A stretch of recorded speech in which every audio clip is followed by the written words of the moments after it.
Oh, ayan, magandang araw po sa inyong lahat, mga kababayan. Eto ho, mga bossing, straight to the point na po tayo. Nakikita natin ito, kumakalat po sa social media, mga kababayan, mga boss chief mo, sir. Ano po? So ngayon, um, hindi po natin alam kung totoo po ba ito or kung ito ay talagang kung totoo. Pero ito po ay kumakalat sa social media at pinagpapasapasahan po ng iba't ibang mga vlogger at ipinapasa din po sa amin sa Team MR, mga kababayan. Ngayon, gusto ko lang pong bigyan ng reaksyon etong sinasabi, mga bossing, na meron daw 50K per group, mga bossing, ha. Ulitin ko ho, mga kababayan, ito po ay kumakalat sa social media. Hindi ko po sigurado kung ito ay totoo or baka gawa-gawa lang din po, mga kababayan. Okay? Pero kayo na po ang humusga, kayo na po ang magsabi kung ano sa palagay ninyo, kung ito ba ay totoo or hindi. Okay, game. Ngayon, mga bossing, sabi ho dito, I think yung pinaka pangalan ng group chat is President Sara Movement, no? Or ayan, DDS President Sara Movement. Titignan ko lang, saglit lang. Mabilisan lang ho. Titignan ko kasi alam niyo naman ho, mga bossing, yung mga group dati na mga unit team, sinasama ako diyan, kasama ako diyan eh, no? Tingnan natin, yung iba doon, pinapalitan na po nila ng pangalan. From unit team, gagawin nilang ganyan, President Sara ano, ayan, kung matandaan niyo, kung makita niyo ho, ayan, yung mga movements. Ngayon hahanapin ko dito kung meron ba. Ay wala, bago na ito. Bago na ito, pero tignan natin kung President Sara Movement kung meron, 'no? Mhm. President Sara Movement. Hmm,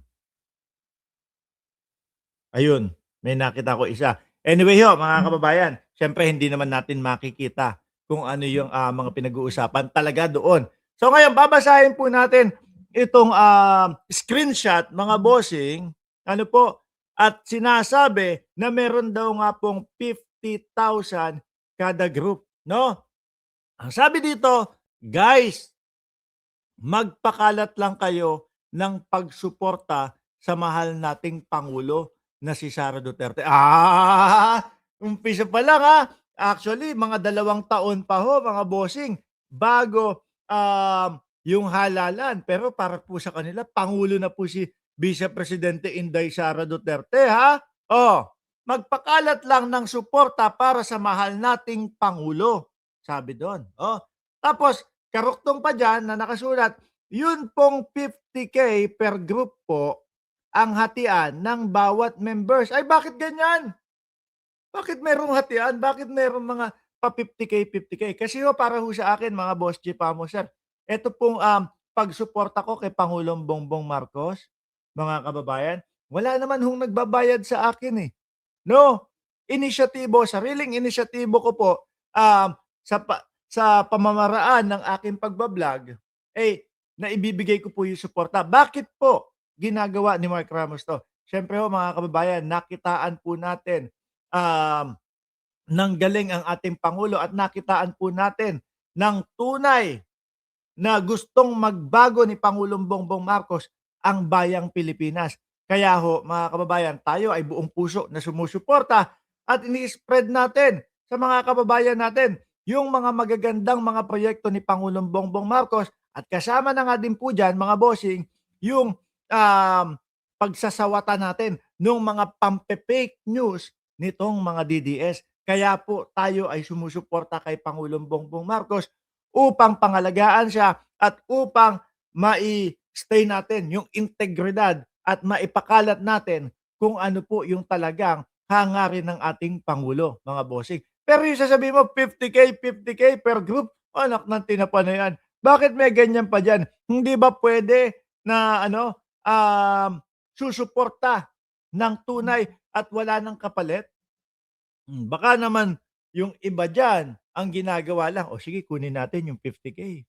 'No, 50K din 'yun.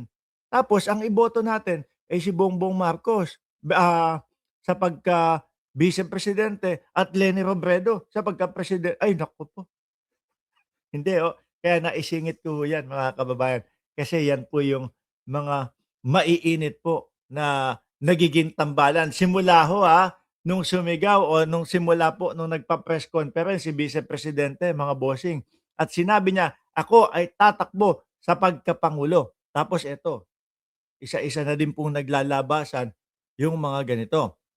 Sumagot, sabi dito ni Ramil, ayun oh, "Salamat po ma'am." Oh, 'di ba?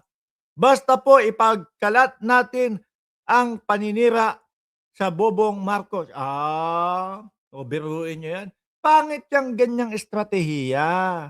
Kung sakali man itong, screenshot na ito ay totoo, pangit yung mga ganyang estratehiya ho, mga bossing. Bakit?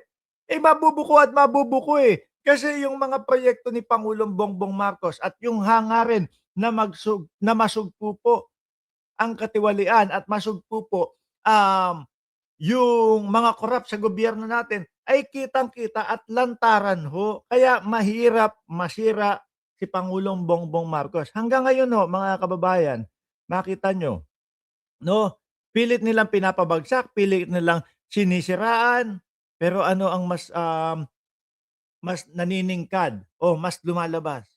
Yung mga proyekto ni Pangulo. Actually nga tingnan niyo, titigas na mukha ng mga DDS, bakit 'to? Eh, biruin mo, si Pangulong Bongbong Marcos na ang nagpapasimula ho, mga kababayan, para sugpuin yung mga, ghost project at mga flood control, pero etong mga DDS ang ginagawa ho, mga bossing, ay sa kanya pa ibinibintang. Bakit po natin masasabing, ibinibintang sa kanya?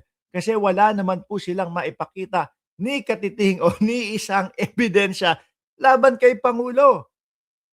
O, 'di ho ba?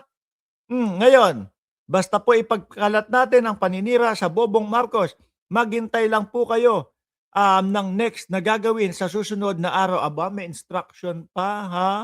Ibang klase talaga yung grupo na ito. Maghintay lang po kayo ng next na gagawin sa susunod na araw. Kumbaga, kaya kung napapansin natin simulat sa umpisa pa lang ho, mga bossing, eh, parang hindi na natapos at hindi na po sila naubusan. Kumbaga may nagmamando pala. Ngayon ang tanong ho, kung totoo man itong screenshot na ito, saan nanggagaling ang pondo na iyan? Kung 50K tapos buong Pilipinas, eh, merong mga ganyan, kung mga ilan-ilan, malaking pera din ho yan. Eh, ang tanong natin, hindi po kaya galing ito o funded ito ng China para sirain ang gobyerno natin? 'No? Para matanggal si Pangulong Bongbong Marcos na tinitindigan ang West Philippine Sea, na tinitindigan yung mga isla natin para pumalit ang presidenteng, hmm, maka-China. Si Sara Duterte ho ba, para sa inyo? Iwan niyo diyan sa comment section. Maka-China ba or hindi? Kasi kung ako ang tatanungin niyo, para ho sa akin, mga bossing, yung nakikita ko, puro sila mga tuta ng China, 'no? Lahat, pati ho yung mga ano, yung mga senador ng mga Duterte, kaya nga po ang tawag na ngayon sa kanila, eh, mga chinador, 'di ho ba? Mga chinador.